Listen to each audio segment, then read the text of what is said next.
नमस्कार, मी जानवी सावंत. आरोग्यम धनसंपदामध्ये आपलं स्वागत आहे. आज आपण किडनी, प्रोस्टेट विकार आणि आधुनिक उपचार पद्धती या विषयावर बोलणार आहोत आणि आपल्याला मार्गदर्शन करणार आहेत डॉक्टर सुनील पाटील. सर, कार्यक्रमात स्वागत आहे. नमस्कार.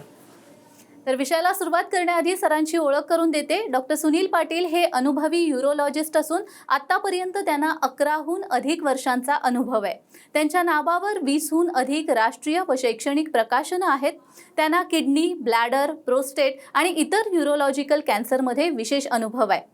त्यांनी 5000हून अधिक किडनी स्टोन आणि प्रोस्टेट शस्त्रक्रिया केलेल्या आहेत. तसेच 200हून अधिक लेप्रोस्कोपिक शस्त्रक्रिया, 200हून अधिक युरेथ्रोप्लास्टी आणि 30हून अधिक किडनी ट्रान्सप्लांट केलेले आहेत. त्यांची विशेष आवड RIRS, युरेथ्रल स्ट्रिक्ट सर्जरी व यूरोलॉजिकल कॅन्सरचे लेप्रोस्कोपिक उपचार यामध्ये आहे. तर अथायू युरोकेअरबद्दल सांगायचं झाल्यास स्पेशलाइज्ड युरोकेअर हॉस्पिटलचे नेटवर्क हे ब्रीद घेऊन सध्या अथायू युरोकेअर हॉस्पिटल हे ठाणे, पुणे, कोल्हापूर, हुबळी येथे सुरू आहेत. लवकरच नाशिक, नागपूर, वडोदरा, अहमदाबाद, बंगलोर आणि इतर शहरातही इनफॅक्ट ओव्हरसीजमध्ये देखील अथायू युरोकेअर हॉस्पिटल सुरू होणार आहेत. चला तर मग विषयाला सुरुवात करूया. पहिलाच प्रश्न, किडनी स्टोनमुळे काय काय त्रास होऊ शकतो? किडनी स्टोन जसं की किडनीमध्ये तयार होतात. किडनीमध्ये एक सेंट्रल पोर्शन असतो जिथे युरिन ॲक्युमुलेट होते. तिथून खाली किडनीची नळी येते. या सेंट्रल पोर्शनला रिनल पेल्विस म्हणतो. इथे युरिन जमा करण्यासाठी आणि फीड करण्यासाठी छोटे छोटे ब्रांचेस असतात, ज्याला आपण कॅलिक्स म्हणतो. ते किडनी स्टोन जनरली कॅलिक्सच्या कोपऱ्यात तयार होतात आणि जेव्हा हे कोपऱ्यात असतात तेव्हा ते किडनीला कधीही आपल्याला अडथळा करत नाही आणि त्यामुळे ते कधीही त्रास देत नाही. कुठल्याही प्रकारचा पेन किंवा लघवीला इन्फेक्शन काहीही तो करत नाही. पण जेव्हा तो स्टोन किडनी कॅलिक्समधून सेपरेट होऊन किडनीच्या नळीमध्ये वरच्या बाजूला किंवा खालच्या बाजूला येऊन अडकतो, त्यामुळे तो आपल्याला पेन देऊ शकतो. तर हे पेन टिपिकल आपण म्हणतो की तो कळ देणारा पेन असतो. कमरेतून सुरू होतो आणि पुढपर्यंत येणारा, आणि स्टोन जर किडनीच्या नळीच्या खाली असेल तर तो खाली जांघेपर्यंत जाणारा पेन हा असतो. कळ मारून येणारा राऊंड राऊंड असणारा पेन असतो. त्याचबरोबर लघवीलासुद्धा त्रास देऊ शकतो, खास करून जर किडनीच्या नळीमध्ये खालच्या बाजूला स्टोन असेल तर. लघवीला जसं की लघवीला वारंवार जाणं किंवा लघवीला थांबून थांबून होणं, कधीकधी लघवीला रक्त येणं, हे सगळे त्रास त्याच्यामुळे होऊ शकतो. कधीकधी स्टोन अडकल्यामुळे किडनीमध्ये इन्फेक्शन होऊन आपल्याला ताप येणं हे सुद्धा कधीकधी होऊ शकतो. जर तो स्टोन किडनीच्या नळीतून खाली आला आणि आपल्या लघवीच्या पिशवीच्या खाली रस्त्यामध्ये अडकला तर त्यामुळे कधीकधी लघवीसुद्धा आपली तुंबू शकते किंवा ब्लॉक होऊ शकते. तर हे सगळे कॉमन प्रॉब्लेम स्टोनमुळे होऊ शकतात. पण मग किडनी स्टोन तयार होण्यामागची कारणं काय आहेत? तर किडनी स्टोन तयार होण्याचे भरपूर कारणं असतात, पण इंडियन कंटेक्स्टमध्ये सर्वात कॉमन कारण म्हणजे पाणी कमी पिणं. बेसिकली आपलं वॉटर इनटेक म्हणजे पाणी जर कमी असेल तर त्यामुळे आपली युरिन खूप कॉन्सन्ट्रेटेड तयार होते. तर ही कॉन्सन्ट्रेटेड युरिन त्याच्यामध्ये जे सॉल्यूट्स असतात जसं की कॅल्शियम, ऑक्झलेट, युरिक ॲसिड या पदार्थांपासून स्टोन निर्माण होतात आणि हे जे पदार्थ असतात यांचं कॉन्सन्ट्रेशन युरिनमध्ये खूप वाढतं. तर त्यामुळे हे वाढलेल्या कॉन्सन्ट्रेशनमुळे ह्या ज्या पदार्थांचं क्रिस्टलायझेशन होऊन त्यांचा स्टोन खूप इझिली होतो. तर पाणी कमी पिणं हे सर्वात कॉमन रिझन आहे.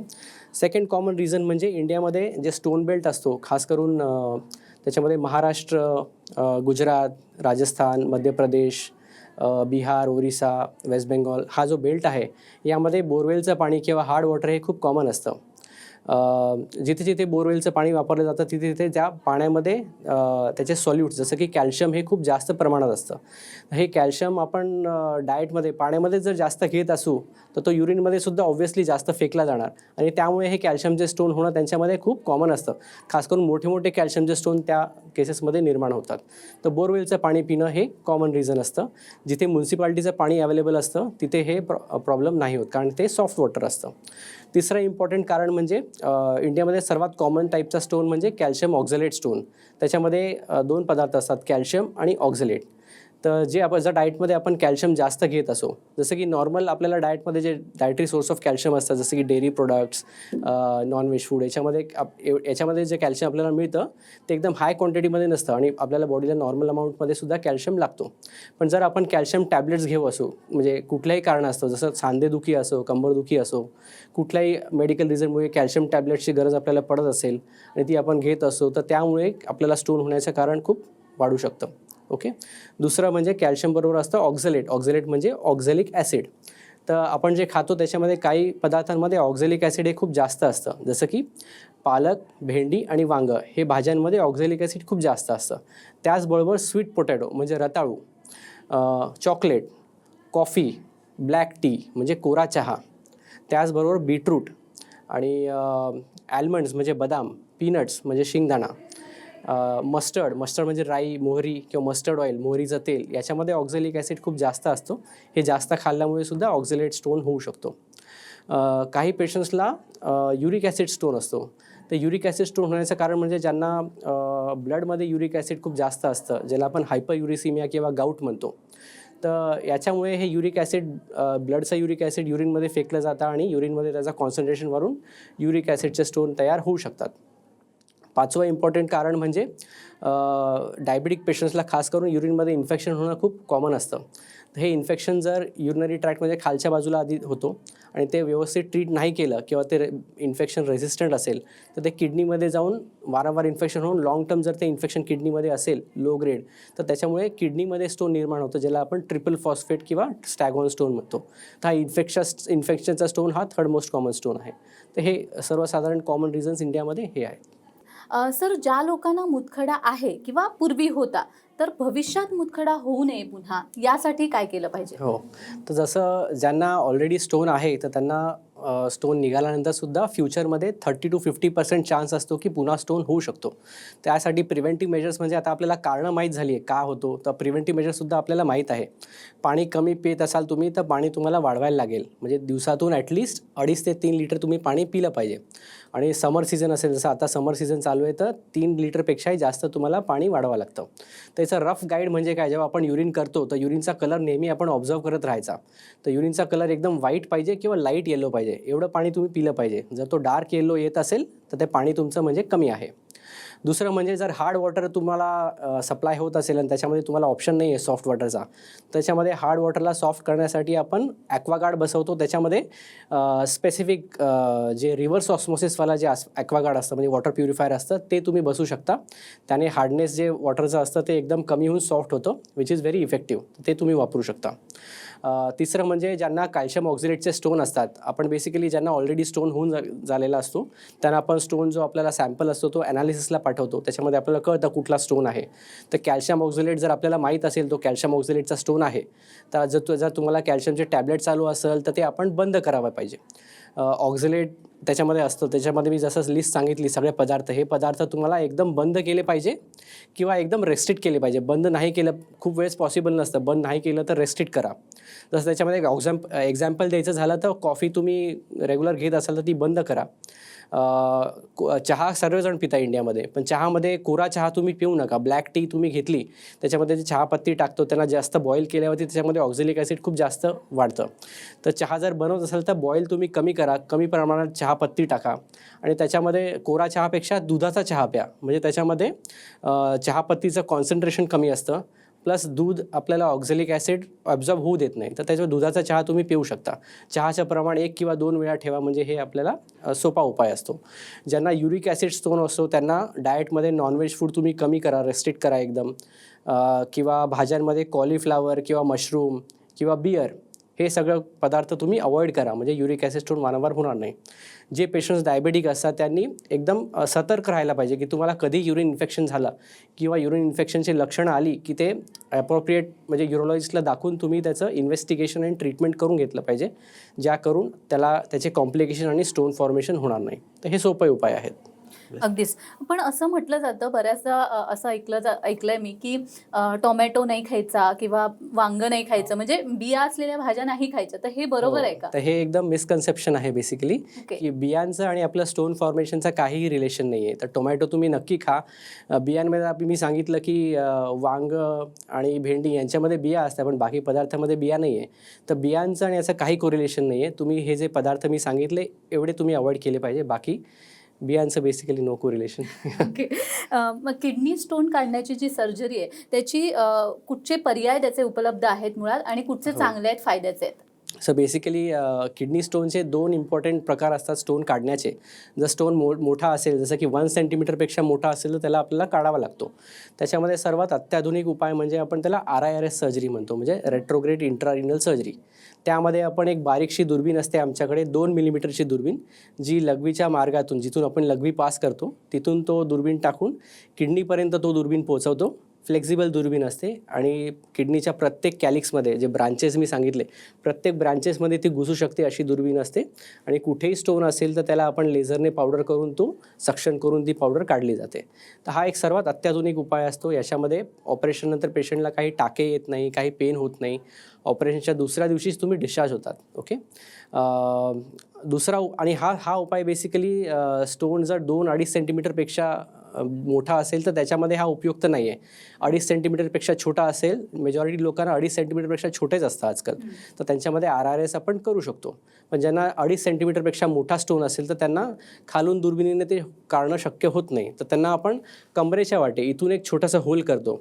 होल पण असं खूप मोठा नाही आहे, एकदम 7-8 मिलीमीटरचं होल असतं.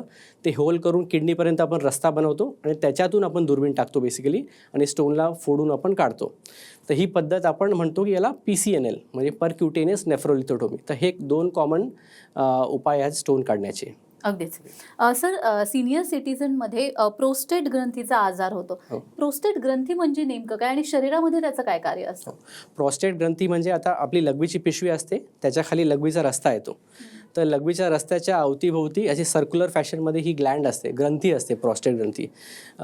याचा फंक्शन काय असतं तर जेव्हा आपल्याला रिप्रोडक्शनसाठी मेलमध्ये सिमेन फॉर्मेशन होतं, जे वीर्य निघतं, तर सिमेन फॉर्मेशनचा बहुतेक व्हॉल्यूम हा प्रॉस्टेटमधून येतो. तर बेसिकली रिप्रोडक्शनसाठी याचं फंक्शन असतं. पण जसं आपलं वय वाढतं 45-50 नंतर बहुतेक लोकांमध्ये याचं फंक्शन काही म्हणजे त्याचा फार काही यूज नसतो. पण तो वयानुसार साईजमध्ये वाढतो. म्हणजे त्याच्यामध्ये छोट्या छोट्या गाठी निर्माण होतात आणि त्या गाठी निर्माण झाल्यामुळे त्याची साईज वाढते. ओके. नॉर्मल प्रॉस्टेट आम्ही म्हणतो की 15 ते 20 ग्राम त्याचं वजन असतं, पण ह्या गाठी निर्माण झाल्यावरती ते 20 ग्रामपेक्षा मोठा होतो. काही लोकांमध्ये खूप फास्ट वाढतो आणि लवकर तो त्रास द्यायला लागतो. काही लोकांमध्ये स्लोली वाढतो आणि आपलं वय 80-90 जरी झालं तरी तो काही त्रास देत नाही. तर पेशंट टू पेशंट हे खूप व्हॅरी करतं. पण जर हा साईजमध्ये वाढला तो जनरली तो लघवीच्या रस्त्याच्या आतमध्ये वाढतो आणि लघवीला अडथळा करतो आणि त्यामुळे तो आपल्याला बेसिकली अडथळा झाला तर ऑब्व्हियसली आपल्याला युरिन करण्यामध्ये त्रास होणार, तर तो मग त्रास द्यायला लागतो. अगदीच. माझा हाच प्रश्न होता खरं तर पुढचा, की प्रोस्टेट ग्रंथी वाढल्यामुळे लघवीमध्ये काय त्रास होतो? हो, तर आता त्रासचे खूप सारे स्पेक्ट्रम आहे.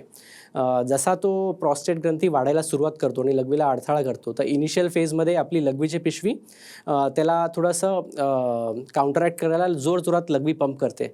त्यामुळे सर्वात सुरुवातचे सिम्पटम्स म्हणजे लघवीला वारंवार जाणे, म्हणजे रात्री वारंवार जाणे हा बेसिकली सर्वात पहिला सिम्पटम असतो. नॉर्मल माणूस 1 ते 2 वेळा लघवीला रात्री उठतो, पण 2पेक्षा जास्त उठणे हे ॲबनॉर्मल आहे. तर हे प्रॉस्टेटचा सिम्पटम असू शकतो. जसा साईजमध्ये अजून वाढतो तसं दिवसा वारंवार जाणे, म्हणजे आपण 3-4 तास लघवी थांबू शकतो, पण जर 2 तासामध्येच लघवीला जावं लागत असेल म्हणजे हे प्रॉस्टेटचं लक्षण असू शकतो. दरवेळेस लघवीला जेव्हा आपल्याला येते तेव्हा लघवीला घाई होणे, म्हणजे लघवी कंट्रोल न होणे, थोडे 4-5 मिनिटसुद्धा कंट्रोल होत नाही. दरवेळेस जेव्हा आपण लघवी करतो तेव्हा थोडी प्रमाणात लघवी होते, म्हणजे वारंवार जाणं पण थोड्या प्रमाणात लघवी होणं. जसं आपण म्हणतो डायबिटीजमध्ये पण लघवीला वारंवार जावं लागतं, पण त्यामध्ये डायबेटिक पेशंट्स पाणी भरपूर पितात, त्यांना तहान भरपूर लागते आणि त्यामुळे त्यांना वारंवार तर जावं लागतं, पण त्यावेळेस लघवी खूप प्रमाणात होते. पण याच्यामध्ये वारंवार जाणं आणि कमी प्रमाणात लघवी होणं हे प्रॉब्लेम असतो. जसा अडथळा अजून जास्त वाढतो तसं आपल्याला लघवीचा फोर्स कमी होतो, म्हणजे लघवीला खूप वेळ थांबूनसुद्धा लघवी ती पूर्ण एम्प्टी होत नाही, किंवा लघवीला दरवेळेस आपल्याला जोर देऊनच ती बाहेर काढावी लागते, किंवा लेट स्टेजेसमध्ये जोर देऊनसुद्धा 2-3 मिनिट्स देऊनसुद्धा लघवी पूर्ण एम्प्टी होत नाही. हे लेट स्टेजेस आहेत प्रॉस्टेटच्या सिम्पटमचे. आणि सिव्हिअर केसेसमध्ये कधी लघवी पूर्ण तुंबतेसुद्धा किंवा ब्लॉक होऊन ती बाहेरच निघत नाही आणि त्यांना लघवीची नळी टाकावी लागते. हे बेसिकली पूर्ण स्पेक्ट्रम आहे प्रॉस्टेटच्या प्रॉब्लेमचं. सर, तुम्ही आता हे प्रोस्टेटचे जे सिम्पटम्स आहेत ते सांगितलेत, आपले प्रेक्षकही ऐकता आहेत, त्यांनाही आता प्रश्न पडला असेल की जर आपल्याला असा काही आजार आहे किंवा अशी लक्षणं दिसत आहेत तर डॉक्टरांकडून जाऊन कोणकोणत्या तपासण्या करून घेतल्या पाहिजेत?